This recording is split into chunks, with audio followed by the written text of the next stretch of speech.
Hello, my name is Matthias and welcome to the FPL scope and my team selection video for Game Week 14.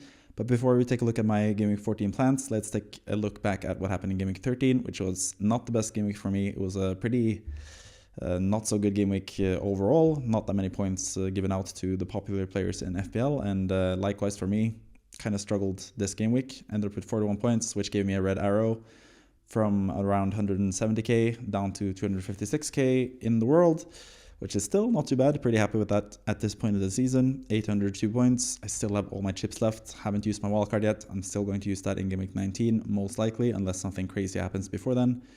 But yeah, overall I have 802 points, which is decent as well. And now I'm 49 points behind the top 10k, which is always my goal every season, to reach the top 10k. So that's hopefully going to happen again, but I have some ground to catch up. So yeah, we'll see what I can do in Game Week 14 to make up a little bit of ground, at least after I lost a couple points up to the top 10k this past game week in Game Week 13. So basically, not that much was going right for me in Game Week 13. The Arsenal guys were one of the big positives from the game week. Gabriel Magalhaes finally kept the clean sheet for me.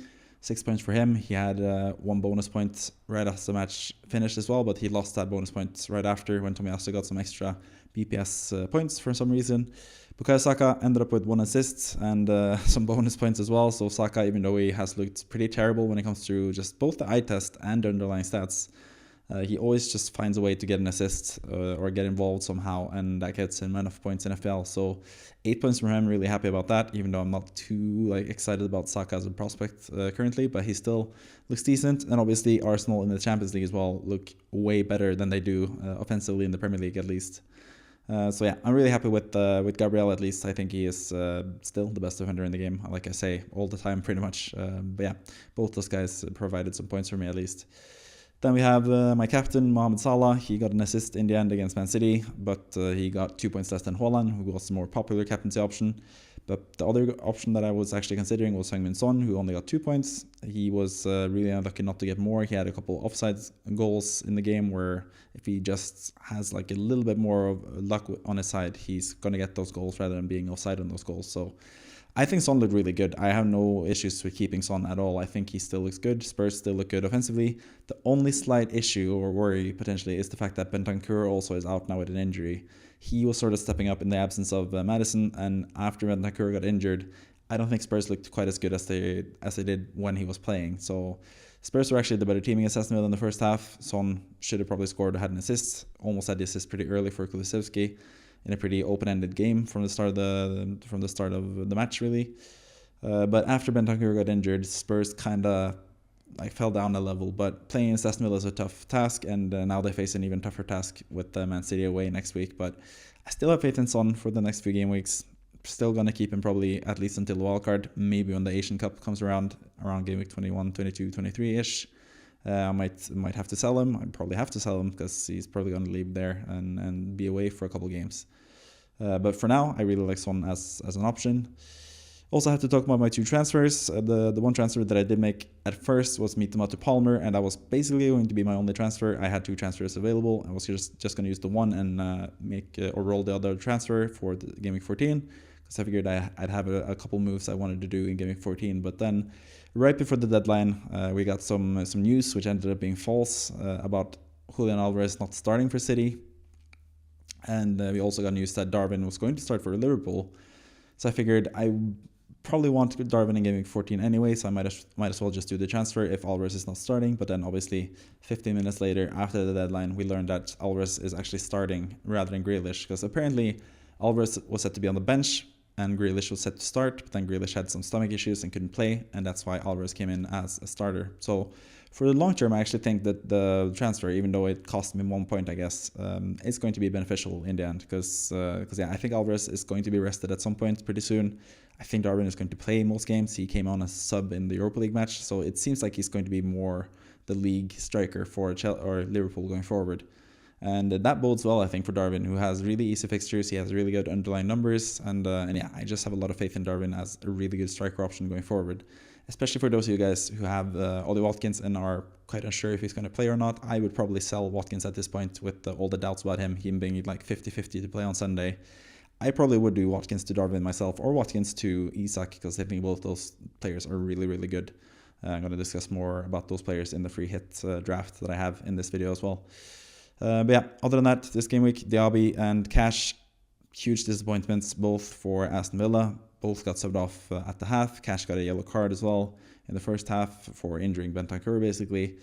And Diaby didn't look that good either. But Diaby did look good now in the Europa League game where he also got subbed off, I think. So he's looking decent potentially for starting in this upcoming game week. But Cash, he is on 4 yellow cards as well now. And he's also like a doubt as in terms of starting for Aston Villa. He played every single minute for Aston Villa in the Europa League match.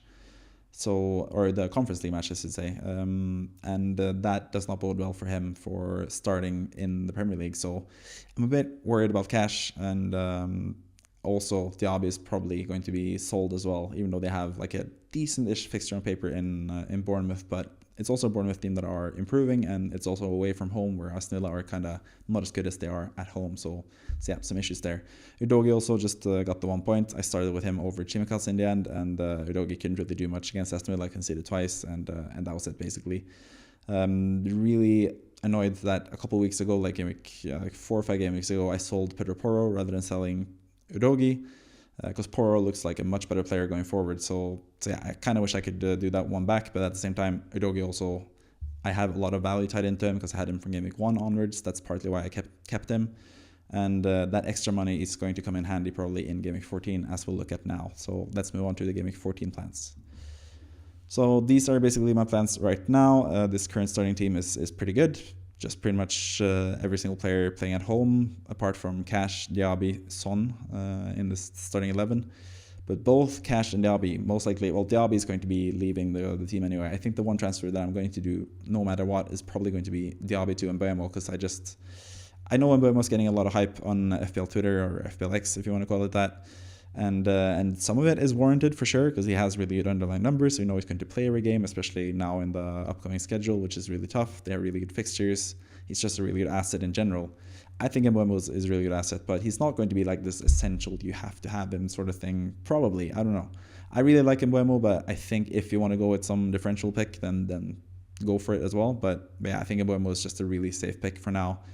And especially for someone like me who can do more free transfers in Game Week 18 than others, because I can wildcard in Game Week 19, I can do more like short-term transfers coming up. I think it's fine, especially for me, to have Mbeumo on the team, because it'll be easier for me to navigate the blank Game Week 18 where Mbeumo doesn't play than most other people. And I can also bring in Aston Villa assets again in Game Week 18 as well, which other people can't do really, most likely. But yeah, that's the one transfer I'm probably going to do, Diaby to Mbeumo. I might also have to do Cash out if Cash is not starting. It seems like he might not start in the league, so maybe I'll be tempted to do that. I have 1 million in the bank as well, and going from Diaby to Mbeumo will cost me a little bit, but I still think I have enough to do Cash to, for example, Saliba or Pedro Porro, potentially.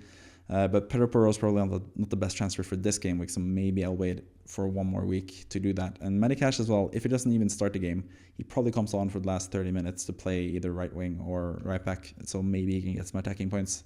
He doesn't usually get clean sheet points anyway, so it probably isn't that big of a loss that he's not starting if that happens to be the case. But yeah, I'm not too happy about Cash, but at the same time, I can't really see any other defenders that I really want either, especially for like a -4 hit. So probably just going to stick with Cash and hope that he plays, most likely, but he is also like a possibility to be sold, I guess. In goal, I have Mark Flecken, who I'm pretty happy to have right now. He's actually been pretty decent-ish the last 2 game weeks. Not this past game week. He conceded pretty late against Arsenal, but at the same time, Brentford looked pretty decent defensively. Especially now with the good fixtures that Mbeumo is going to be the same for Flecken. He's going to have really good fixtures as well. So I think Flecken is a really good goalkeeper for now, but at the same time, I do have a dilemma in Game Week 18 because I don't really have a starting goalkeeper. On the bench, I have Matt Turner, who is not starting anymore for Nottingham Forest. So in Game Week 18, when Brentford blanks, I have to do a goalkeeper transfer, most likely. Either in Game Week 17, which is kind of a tough fixture for Brentford, or in Game Week 18, I probably have to sell Flecken. And then make probably another transfer in Game Week 19 when I do the wild card for a different goalkeeper again. So I can do like more short-term moves, which I really like. So I can go for a goalkeeper who has really good fixtures in gaming 17 and 18. Someone like Nick Pope, for example, is someone that I'm looking at potentially bringing in because yeah, I can just have them for that short term and then wildcard them out in gaming 19. Chimikas in defense, really happy about him. I think he's going to start going forward. He actually started in the Europa League match now, played about 80 minutes, I think. Played pretty well for Liverpool, and Klopp has also had some quotes about Chimikas that he really likes him. His potential replacement at left back for Liverpool, Joe Gomez, played 90 minutes in the game as well, so that bodes well for Chimikas' playing time against Fulham at home. I think that's a fantastic fixture, really happy with him. Gabriel, like I've said previously, really happy with him in general. Wolves at home, decent fixture for them, even though Wolves have played really well against the better teams so far this season. The Big Six, the Wolverhampton usually show up to play, but they usually also lose, so yeah, hopefully Gabriel can get some points from that. Medicash, like I said, not too happy about him, but I'm probably just going to stick it out. Salah is most likely going to be my captain, but I'm not 100% sure. I'm pretty tempted to go with Haaland. I think Haaland is a really good captaincy shout this week as well, even though it is Spurs. So on paper, it should be more tough. But we know Spurs play with a really high line. They don't have really the best defenders to deal with Man City right now because they have so many injuries. Romero is out, Van de Ven's out. They have a couple issues there. So yeah, I think potentially I might go with Haaland, but I'm also just someone that really likes to back Salah whenever I can, and whenever there's like a 50-50 split, I usually like to go with Salah, so I think I'm going to go with him as captain for now, but I am also really considering Haaland, so that will be like a deadline sort of decision for me, whether I captain Salah or Haaland. I'm still not 100% sure, but probably leaning like 60-40 towards Salah over Haaland currently as captain. Then we have Heung-min Son, who I'm happy to just play for this game week. I think he has a decent record against Man City as well, so he could potentially score. Man City tend to concede at least, or they tend to concede one goal per game, pretty much, Man City. So I think Son could be the guy to score that goal. Maybe they get a cheeky 1-0 win, potentially. I probably don't think so, but yeah, I think Son has decent chances to score. Man City are kind of a team that you can score against. You saw that against Liverpool as well. They just sometimes have like a lapse of judgment and concede goals. We saw them concede 4 goals against Chelsea, so I think Son is a decent start this game week, even though it is on paper the toughest fixture in the league, basically. Saka against Wolves, happy about the fixture, not too happy about Saka's current form in the Premier League, but the Champions League performance was really, really good. And what also has to be noted in the Champions League performance was the fact that both Gabriel Jesus and Martin Ødegaard played again, and they haven't played in the Premier League the last few game weeks, and that's probably why Saka has looked so bad, potentially. So maybe he'll have like a huge game now against Wolverhampton and basically present himself as like the nailed option in my team that I was hoping to have in Saka. But yeah, I'm not overly excited about Saka, but I think he can also prove me wrong pretty soon, because I think Arsenal have another gear to reach this season, and I think they might be able to unlock it pretty soon. So we'll see what happens with Saka. Pretty happy to hold him for now. Diaby, like I said, most likely going to be out to Mbeumo. I think that's going to be a decent transfer. Luton at home, really good fixture for Mbeumo as well. Really happy with that.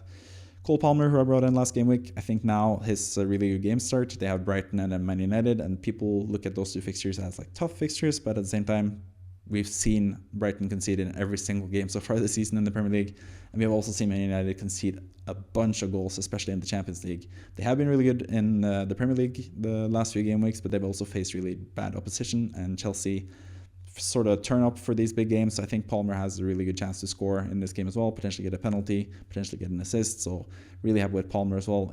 Well, this is not Man United, this is Brighton, but even still, Brighton are also struggling with injuries, and I think this is a really good fixture for Palmer as well. So I'm really happy with him both this game week and the next game week, and then after that, we all know that Chelsea have that fantastic run of fixtures. So really happy with Palmer for now, at least. Up front, we have Haaland against Spurs at home, like I mentioned earlier. I think he's a really good option as well. Potentially could be like one of those monster holds like we've seen against Man United, but at the same time, I also feel like Ange Postecoglou might have a couple aces up his sleeve. Maybe he has like a fun thing he can do to counteract Man City and Guardiola. And we also know Man City have like struggled against Spurs historically in the fixtures between them. So maybe there is like this slight chance of them like struggling to beat Spurs and potentially also lose potentially. And I can't really see that with Liverpool. So I think Liverpool is slightly more safe. That's probably why I'm leaning towards Salah. Also just that I'm a huge Salah fan and I just want to go with Salah whenever I have the chance really. So that's probably why. But speaking of Liverpool, the final player I have in my starting 11 is Darwin Núñez, and I'm also really excited about what he can do. I think his playing style probably suits Fulham pretty well. He's going to get some good chances, and yeah, I think he's going to get more and better chances than he did against Man City. And I think he could easily score if he keeps up his form from the games for Uruguay especially. So really excited about Darwin starting in my team as well. On the bench, Turner, like I said, doesn't play anymore. Don't really care about him that much. Archer can't really create anything. He does have like one of the best fixtures in the league overall against Burnley away, but I'm never going to start him anyway. Udogie against Man City away, not going to start him either. Kabore, who's actually back now, I think. He is, it's like already, he has like a flag in FPL currently, but he is going to be ready to play for this game week. But against Brentford away, probably not going to start him, especially seeing as Mbeumo is my guy. But maybe, I don't know, maybe I'll move him up a couple spots on the bench at least, Kabore, because I think he has like some decent attacking potential. But at the same time, I have Flecken. I'm probably going to have Mbeumo, or most likely going to have Mbeumo for this game week as well. So I'm probably rooting for Brentford in this game rather than Luton. So yeah, Kabore is probably just going to stay on the bench. So yeah, pretty happy with this team. I'm also happy with the money that I have in the bank. That's not going to be too affected with Diaby to Mbeumo. I think the extra money that I'll have in the bank after doing that transfer is going to be invested from going from cash to a different defender. Could be Pedro Porro, could be Saliba for Arsenal. It could be even Reece James when he's back next game week. So I have several decent options, I think, to replace cash, or maybe even someone cheaper. Maybe someone like Dawson for Wolverhampton, who has really good fixtures from next game week onwards. Maybe, I don't know, there are a couple of other decent potential defenders. Maybe Toffolo from Nottingham Forest. Maybe I go super cheap with Branthwaite just to get more money for my attack. There are a lot of options I can do to sell cash, but most likely it's going to be next week, because I don't think there are any like super standout picks for the defense this game week. I think it's better for next game week when Porro has a better game. Reece James is not suspended anymore. And we know a little bit more about the teams. But Saliba is also someone that I might bring in. Like, that probably would be my transfer. If I do decide to sell cash already for a -4 hit, it's probably going to be Saliba. And speaking of Saliba, he's going to feature in the free hit team. But before we look at my free hit team for Game Week 14, let's look back at what happened in Game Week 13 with my free hit team, which is actually one of my better game weeks for the free hit team, which is something that I've done. Basically just presented a free hit team the last few game weeks, and it's gone pretty much terrible every single game week. This game week, I've actually outscored my own team. Like we saw earlier, my own team got 41 points.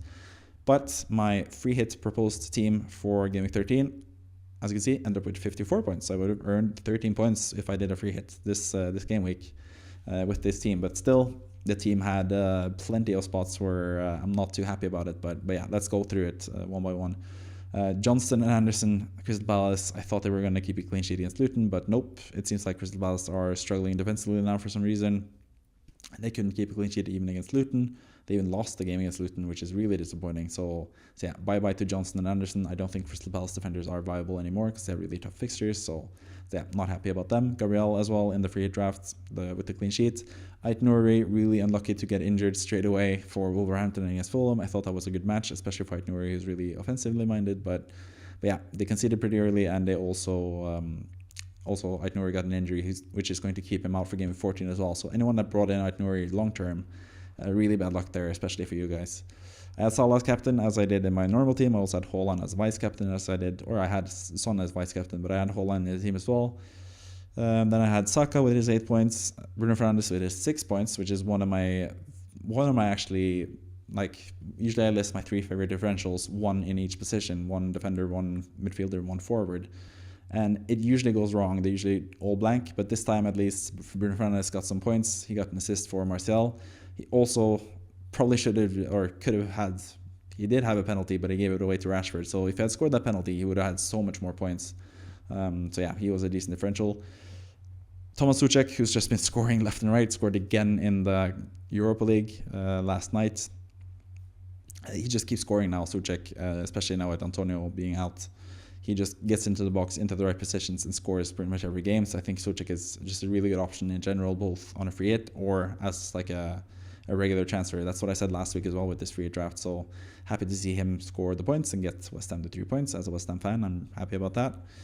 Ollie Watkins, he got 1 goal and then got a yellow card, missed a couple big chances. He's been really, I guess, unlucky to not get more points the last few game weeks because he's having like a lot of big chances. that is missing, but that's also sort of what you pay for with Watkins. He's going to get a lot of big chances, but he's also going to miss a lot of big chances. So yeah, he ended up with a yellow card and no bonus because he got the yellow card. He just missed like a major chance right before that, so that was a pretty big fixture or point swing for Watkins, who ended up with 5 points. And then Solanke, who was like one of my favorite differentials after Bournemouth looked really good, and they had Sheffield United away from home. And Bournemouth actually delivered. They got 3 goals, but it was a brace from Tavernier and a goal from Kluivert. Solanke was not involved at all. He had some decent underlying stats again, but sadly for anyone that put faith in Solanke, he can really repay that faith against Sheffield United. Then on the bench, Strakosha was just basically the cheapest possible goalkeeper. Same can be said for Kabore and Brathwaite, just the cheapest possible defenders. But my one like actual not injury time, my one substitution or bench player that I had some hopes for was Bellegarde, who actually got a really nice assist for Wolverhampton, but that was also everything that he did. So he ended up with 5 points, but at the same time, he just stayed on the bench. The bench is not really that important in a free hit because you usually pick 11 starting players who are going to start no matter what. So yeah, it's just nice to have like a differential just to show that you have some semblance of FPL knowledge. So yeah, Bellegarde is one of those guys who I really like in general, but probably not for playing for Wolverhampton. I don't think he's like the best option going forward, but I really like him as a player, and yeah, just a fun punt on a free hit, for example. So that's basically my Game Week 13 free hits proposal from last week. 54 points, pretty happy with that. 2.1 million rank, which is not the best, but it's not the worst either. So decently happy with that. Probably could have been better, but yeah, it's really hard to make these free hit teams, which I've proven time and time again these last few weeks when I've tried to propose a game week or a free hit team for the upcoming game week. And that's what I'm going to do right now as well. I'm going to propose a game week 14 free hits team for you. And this is that team. I have made quite a few changes from last time, and let's just go through it again. I have Flecken, who I also have my own current team against Luton at home. I think Luton at home is one of the better fixtures for keeping a clean sheet. So Flecken gets the starting goal. He's also backed up by Strakosha, just in case Flecken gets the flu or whatever, which happens with Flecken sometimes. We get Strakosha in as the starting goalkeeper instead, which I really like. Then in defense, I've doubled up on Arsenal with Saliba and Gabriel. I think Arsenal have a decent chance of getting a clean sheet, and I just like those players in general. So I've gone with those guys. Chimikas against Fulham at home, I think he's going to start, and he has assists threat, he has clean sheet potential.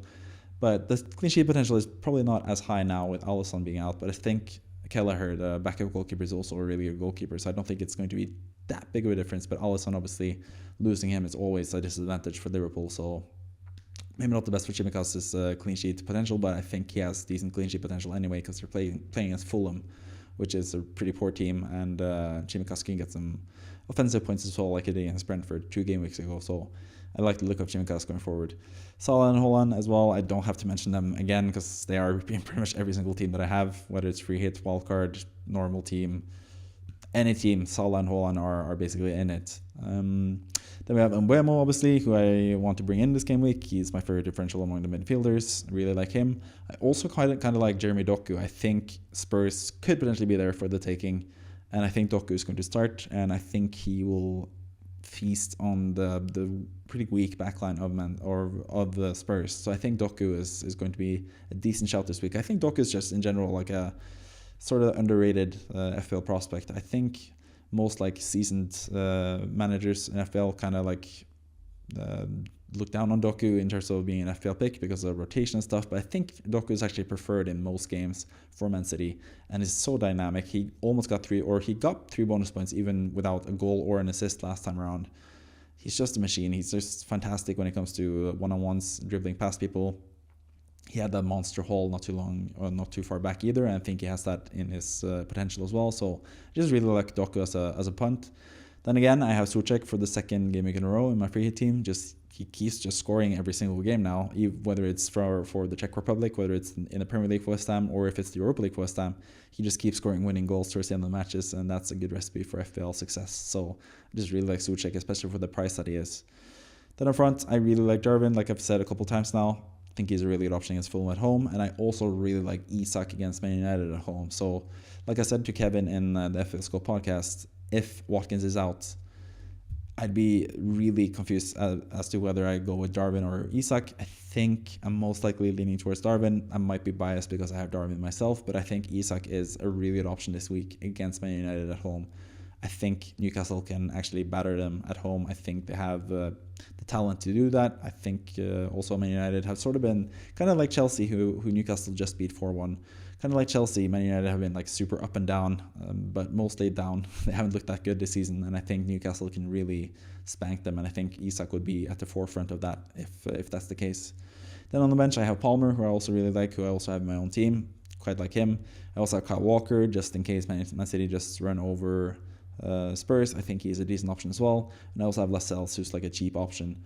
And that team comes out to a team value of 98.8, so pretty much all you can afford this team. If you do use your free hit this game week, I would not propose for you to use the free hit because I think there are better game weeks for it. I usually like to free hit in game weeks in between other game weeks, like in game week 18, for example, where you have a blank for Man City and Brentford, where if you use the free hit in game week 18, you can load up on Brentford and City players that you can have both before and after game week 18. So I quite like free hit more as like a sort of like a band-aid for a game week where you're really struggling to play enough players, rather than playing it in a game week where you just like the look of the free hit team, basically. So that's how I usually think about the free hit team. But yeah, this is my free hit team, my favorite differentials, who are kind of Mbeumo's not a jinx, I guess, but I kind of wanted to put Isak over Darwin because I fear the favorite differentials jinx, which has happened pretty much every single game week so far, and also the same with Saliba over Gabriel. So yeah, that's pretty much my reasoning for those favorite differential picks